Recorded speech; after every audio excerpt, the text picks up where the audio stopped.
Abang akak yang buat roti canai, jom abang tunjukkan korang cara buat real sarang burung.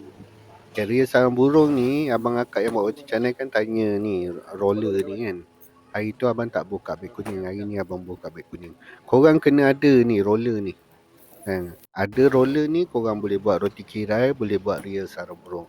Real sarang burung tu, macam real sarang burung yang abang buat ni lah. Maksud dia, sarang burung tu tak macam kedai lain tau. Sarang burung tu dia macam sarang burung yang kat pokok tu, kat pokok rumah Cik Zubaidah tu kan ada sarang burung kan, ada macam tu bertali-tali. So kena potong, dia kena potong macam ni. Nanti dah masak ditepuk. Tapi kalau buat real sarang burung macam ni, sarang burung yang macam ni, tak boleh masak telur sekali dengan roti tu, dia kena asing. Telur dia pakai telur sepuluh masak. Bila sarang ni dah ditepuk, nampak dia jadi macam sarang burung sebenar dekat pokok mangga rumah Cik Zubaidah.